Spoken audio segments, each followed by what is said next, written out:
Hi, welcome back to the channel. If you watched Mission 1, you saw how devastating a single data leak can be. But today, we are looking at a different kind of threat. It's not a data leak from the inside, rather, it's an open window from the outside. Let's think about this. Let's paint a scenario where a developer or a cloud administrator sets up a new cloud server. Usually they just want to get things working quickly to make it easy for to access from home or any office space. Usually this happens, and they open the remote desktop protocol, the 3389 port, to the entire public internet. They assume, hey, nobody knows my IP address anyway, right? Well, that is wrong. In the cloud, anybody can see anything if the right measures are not put in place. Today, we are putting this exact scenario to test using the framework, which is the victim, the breach, and the defense. I am Darlington, and this is OhiSecure. Let's dive in. I have splitted this video into 4 phases. Phase 1, the victim setup. Phase 2, the attack and detection. Phase 3, the breach. And phase 4, the defense. Starting with the phase 1, which is the victim setup. To show you exactly how this plays out in the real world, we're going to just intentionally build a weak VM in the Azure portal. Just use Windows Server as a case study. Let's quickly create a VM in Azure.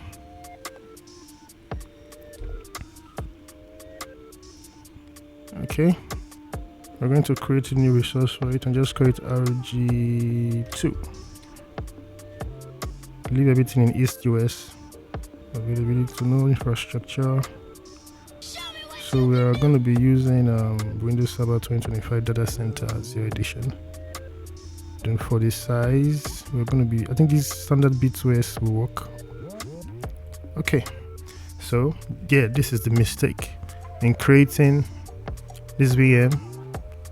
People, like I previously said, wanting to just quickly spin up a server and just get on to work, but fortunately they leave this RDP window open in the inbound port.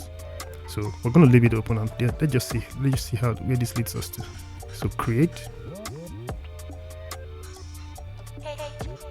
Okay, so let's create. So now our resource has been created. Let's go to the resource, and I want to show you how RDP is enabled and placed in with high priority in our network settings. Let's now look at RDP here. Expose in inbound port 3389. This alone is a big mistake. We've set up the vulnerability, the victim.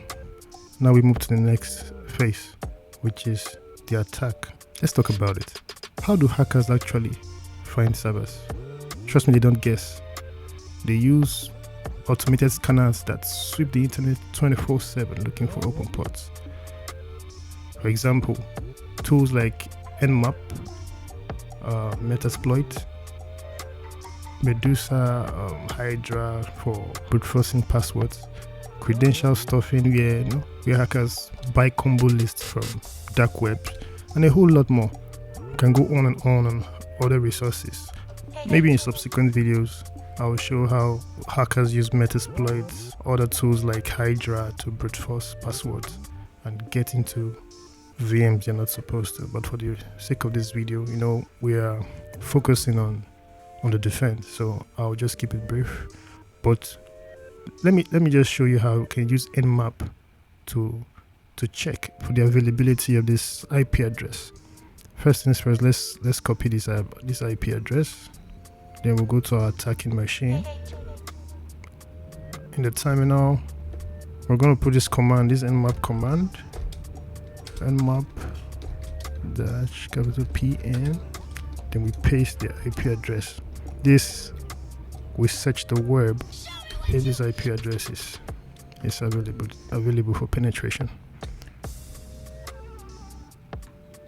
And just like that, you see the result is giving us this right here, 3389 /TCP open MSWBT server. It's telling us that this IP address is available and is waiting to be penetrated. So if we can see this, any attacker anywhere in the world will be able to also.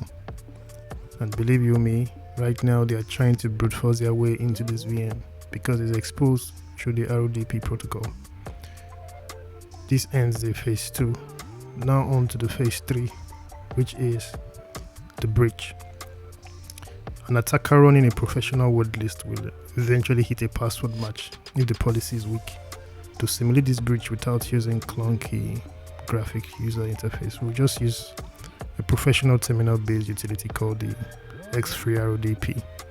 We are assuming that an attacker has gotten the username and the password of the VM.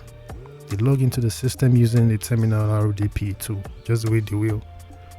This is the command: free RDP, then /u, which stands for user. She's cloud admin, space, another /kp, which stands for password. This is the weak password that I gave it.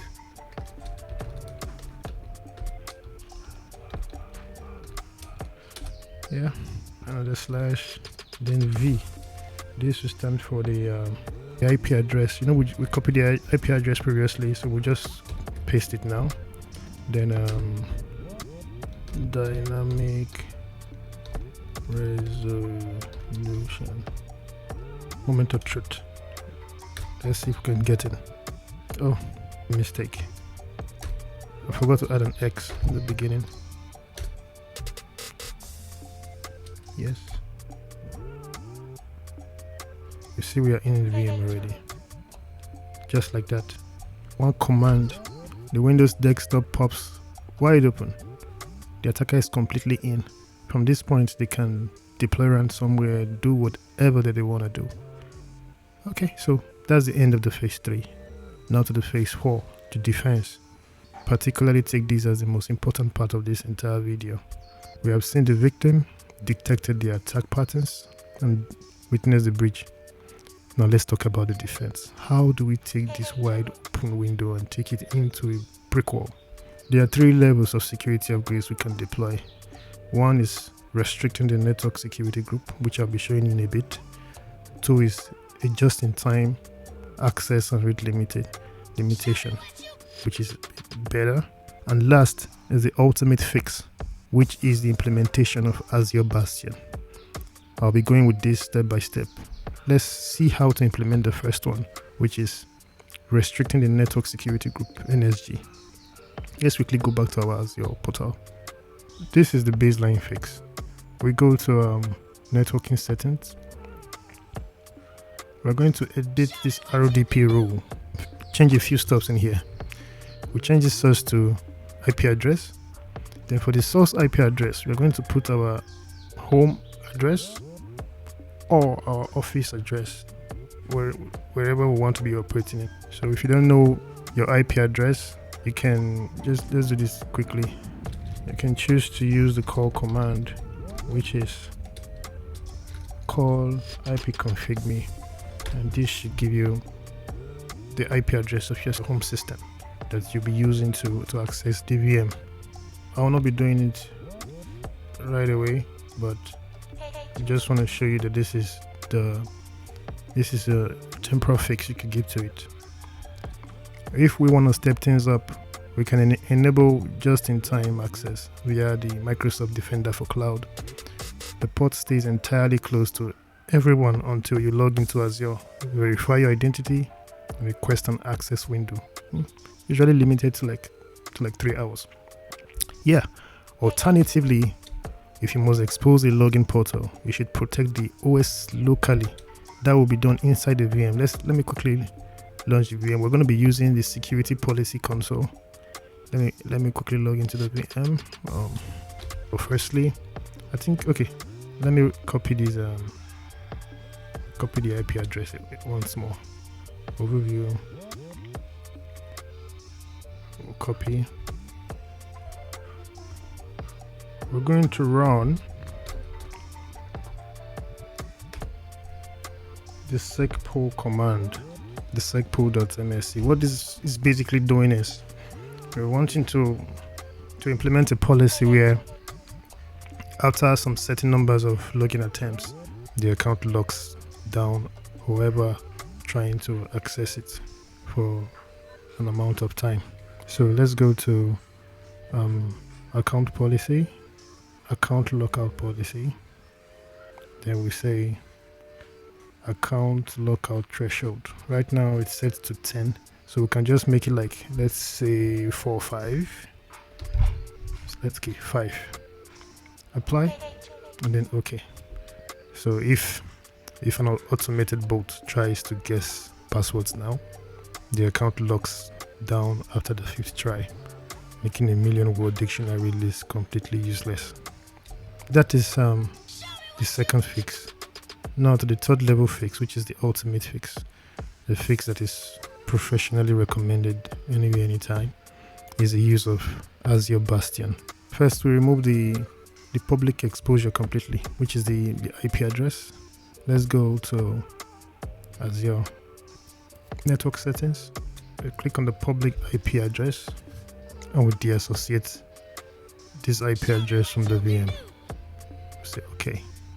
So nobody can access it remotely with an RDP using the IP address. It's completely invisible to anyone. So we're going to now deploy the Azure Bastion. Go to the overview. Instead of the usual connect button, we go for the second option, which is connect via Bastion. Click on deploy Bastion. So how this works is it sets up a dedicated managed secure gateway behind the scenes automatically without anybody, and it's being accessed from your web browser. It takes a while though. It takes roughly about 4 or 5 minutes, sometimes even longer, depending on the internet speed. After about 5-7 minutes it was created, we can now log in. We can now log directly into the Windows Server administration panel.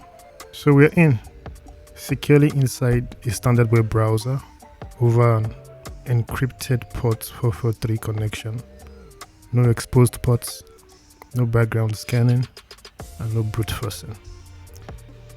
So yeah, this brings to an end our mission 2, complete defense of the open window.